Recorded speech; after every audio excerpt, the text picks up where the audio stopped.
Magandang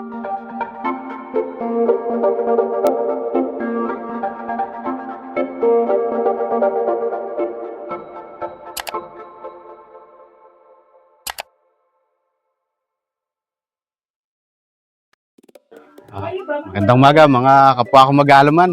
So nandito ulit tayo ngayon sa mini farm natin dito sa Quezon Province. Medyo binabanatan tayo ngayon ng ulan. So sa looking on the positive side naman, hindi na tayo magdidilig kasi basa na yung lupa, ipinagdidiligan ng ating mga halaman. So pakita ko sa inyo yun, ang ating mga tanim. Nadiligan na naman sila ng ating kalikasan. So sa ngayon, yung ating mga punla na lang na lettuce ang ating ililipat kasi medyo malalaki na yung mga punla. So kailangan na nating ayusin kasi magtatanggal na yung kanilang mga ugat. So para hindi mangyari yun, kailangan nating agapan, mailipat na natin. So samahan niyo ako. So ito mga ka-farmer, yan yung ating mga tanim. Ito yung mulberry natin na ibobonsai. So itong sili natin namumunga na. Bulaklak pala, namumulaklak. So sana hindi siya langgamin. So ayusin lang din natin tong ating sitaw mamaya. So papakita ko muna ito, pati itong mga natutumba nating kamatis. Sa lakas kasi ng ulan, talagang humahapa itong ating mga tanim. So kailangan natin itong ayusin. So papakita ko na lang mamaya. At papakita ko rin yung nandun sa kabilang bahagi natin. So ito rin yung mga tanim natin na mga sitaw din, mga kangkong. So nandito tayong kalabasa. Ang kangkong din to. So dito sa kabilang panig, narito yung ating mga tanim din na okra, yan, mga kamatis din, namumunga na. Tsaka itong ating mga mustasa. So yan, medyo malalaki na rin, ma-harvest na natin yung iba dyan. So mga ka-farmer, nandito tayo sa loob ng ating greenhouse. Ayan, sa likod ko yung ating mga lettuce. So medyo malalaki na rin. Medyo humahapay-hapay nga lang ng konti kasi sa lakas din ng pagkakaulan. So titignan ko yung mga parte dito na nauulanan kasi yan, nagkakaroon ng napupuno ng tubig tong ating mga pinagtatanuman sa kanila. So kailangan natin tong ayusin din para kumbaga hindi malunod tong ating mga lettuce kagaya nito. Mapapansin nyo, medyo lumubog na yung pinakapuno kasi nga nababad na sa tubig. So ayusin din natin to para kumbaga gumanda ulit itong mga tanim natin ng lettuce. Tapos ito, yung mga pudla na ililipat natin mamaya. So ipapakita ko sa inyo na malapit yan. So ito mga ka-farmer, yan yung ating mga lettuce, tourbillon variety. So ililipat natin ito ngayon, medyo madami to para mapunan natin itong mga pipe natin na bakante. So sa mga hindi nakakaalam, itong aking ginawa ay kumbaga style NFT yung kanyang taniman pero Kratky method ang ginagamit natin. Kumbaga itong mga pipe na ito sinaraduhan ko lang magkabilang dulo, hindi siya gumagamit ng pump para kumbaga ma-cycle yung tubig. So kumbaga yung tubig natin ay stagnant dito, dyan nakatanim yung ating mga lettuce. So mga ka-farmer, medyo masama na pala ang lagay ng ating ibang mga tanim dito kasi kailangan na nang lagyan doon din ng bagong kokopit. Kumbaga, di naman siya kailangan palitan ng isang buo. Kumbaga, kailangan lang madagdagan kasi lumulubog yung ating mga halaman, umaangat yung kanilang ugat. So, baka masira ito kapag hindi natin naagapan. So, kagaya nitong isa. Yan, medyo malaki na rin sana ito. Kaya lang, nahuhukay na yung kanyang kokopit. Lumalabas yung ugat ng lettuce natin. Baka kasi pag nainitan ito pa yung maging sanhin ng pagkamatay ng ating mga lettuce. So, kailangan nating ayusin to para kumbaga hindi masayang. So, samahan niyo ako. So, mga ka-farmer, ito yung ating mga punla. Yan. So, meron tayo ditong lettuce, itong nasa una, itong nasa likod, mga kamatis to. So, tama-tama na nag-uulan ngayon kaya magandang panahon para itanim natin to kasi hindi mahihirapan sa sikat ng araw yung ating mga halaman. So, kumbaga, hindi sila maluluto sa sobrang init. So, unahin lang natin ilipat tong ating mga lettuce kasi ang ugat nito kalat-kalat na. So, baka magbuhol-buhol, mahirapan tayong ilipat to. So, meron pa naman tayong natitira pang kokopit doon sa loob.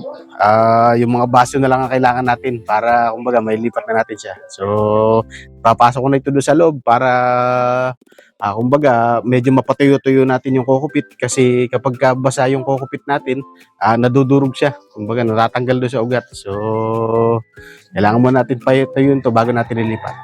Samahan niyo ako. So mga ka-farmer, bago pala tayo pumasok sa loob para maglipat ng ating mga punla. So habang hindi umuulan, ayusin muna natin yung mga natumba natin na mga tanim. So gaya ng ating mga sitaw na hindi nakakapit doon sa tali, saka yung mga kamatis natin na kailangan naman nating talian para tumayo. So tatapusin muna natin to bago tayo pumasok para habol na rin sa bago umulan. Kasi medyo mukhang dumidilim na naman na sobra, kaya baka abutin tayo dito. So samahan niyo ako.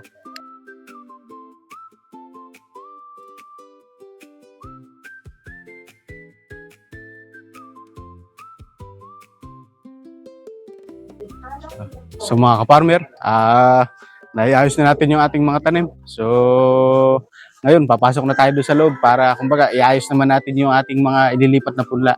So ihahanda natin yung ating mga kokopit na kailangan, tsaka maghahanap din tayo ng mga baso pa na magagamit natin. So marami pa naman akong mga nakakalat na baso. So ipunin ko muna para kumbaga magamit ulit natin.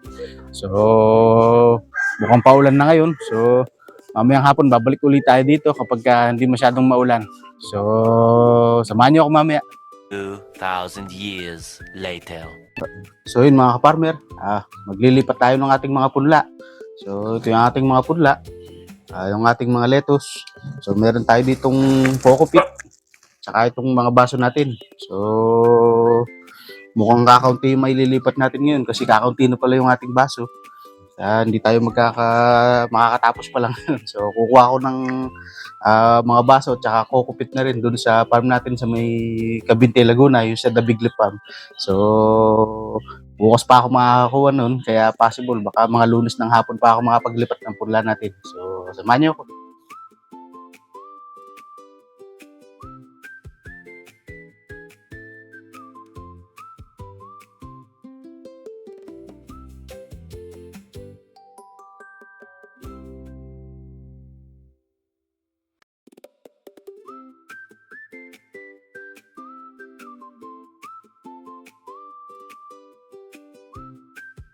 A few moments later. So yun mga ka-farmer, 5 lang yung nailipat natin kasi yung 5 na pala yung baso natin na available dito.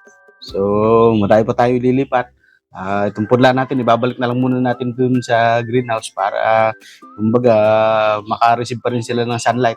So dahil nga bukas pa lang ako makakakuha, kaya possible Lunes pa ako makapag-lipat ulit. So yun, dadalhin na natin to dun sa greenhouse. So samahan niyo ako. So ito mga ka-farmer, dadalhin na natin dun sa greenhouse itong ating mga punla. So sayang at hindi natin natapos. Pero okay na rin kasi at least nailipat na tayo. So may nutrient solution pa naman ako dito sa loob. Kaya kumbaga hindi na natin kailangan magtimpla pa ulit. So ayusin lang natin ito ngayon. Dito na tayo sa ating greenhouse.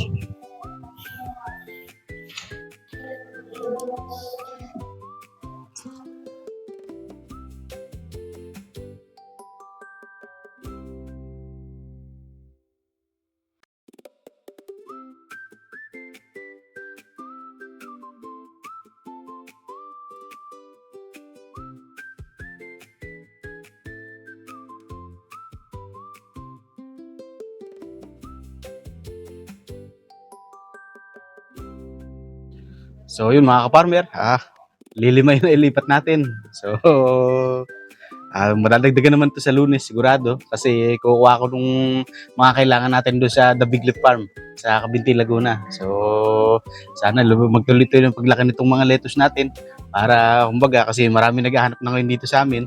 So sayang at hindi namin mapagbentahan kasi yung mga natitirang lettuce namin noon ay naubos ng piyesta. So panibagong punla itong sila para kumbaga makapagbenta ulit tayo. So Naway lumaki sila ng mabilis para kumbaga mabigyan natin yung mga nangangailangan ng naghahanap ng lettuce. So, yun, pupuntahan muna natin yung kabila nating farm, titignan lang natin yung status kasi malakas na naman ang ulan kaninang tanghali. So, kapag kami natumba, ayusin lang natin. So, mga kaparmer, ayan, bumubunga na yung aming papaya. So, ito yung klase ng papayang malalaki din ang bunga tapos pahaba.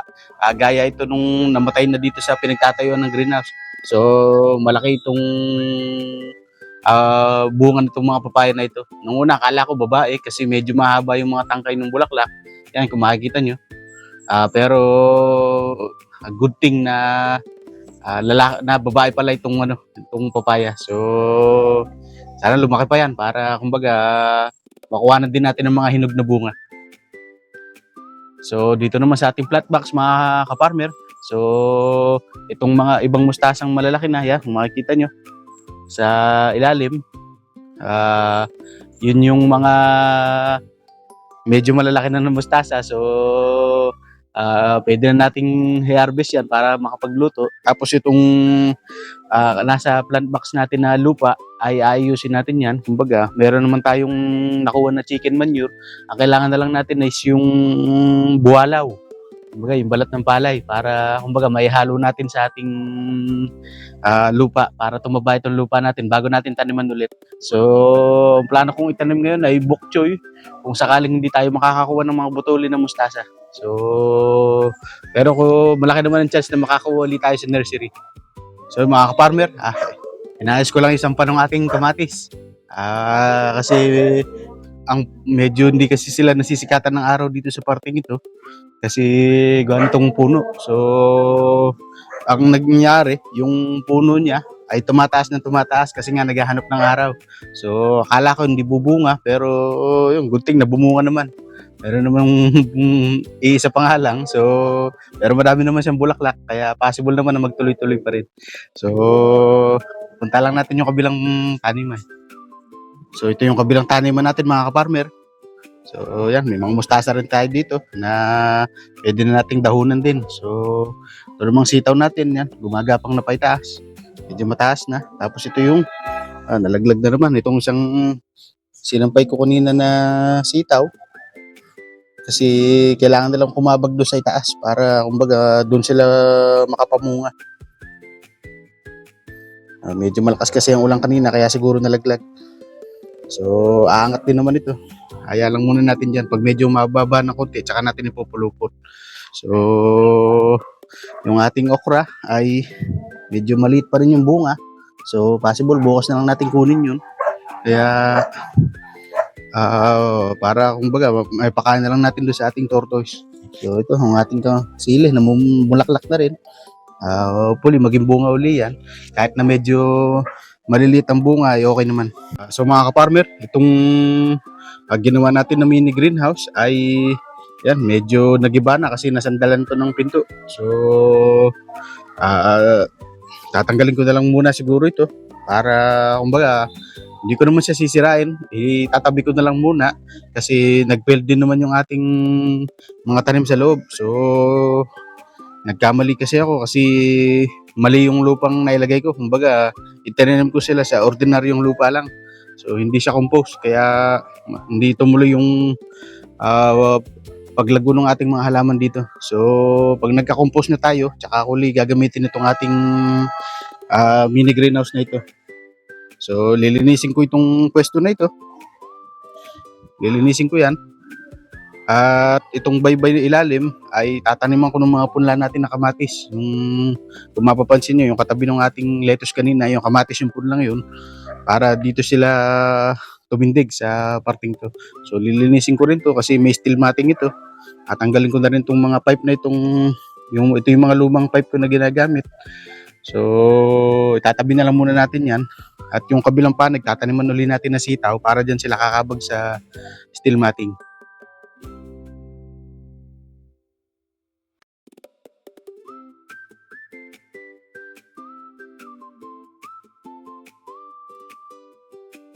So, mga ka-farmer, natanggalan natin yung ating mini greenhouse dito. So, medyo makalat kaya lilinisin muna natin ito ngayon.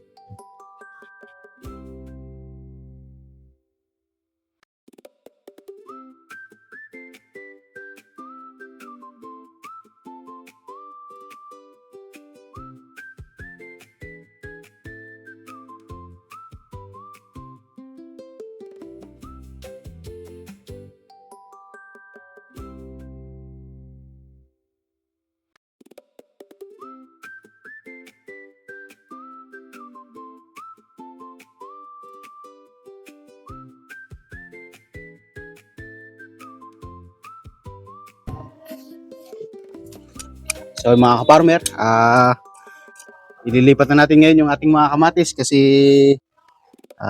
mahirap, baka gumulang na. Kaya hindi na rin natin mapakinabangan. So habang may oras, sinasamantala natin yung haba ng ano ngayon. May liga kasi sa kabila kaya kung madidinig nyo minatanong. So sinasamantala lang natin yung haba ng araw ngayon. Katunayan, lampas alas 6 na ngayon pero maliwanag pa. So lilipat lang natin itong punla natin para kumbaga makalaki na sila dito.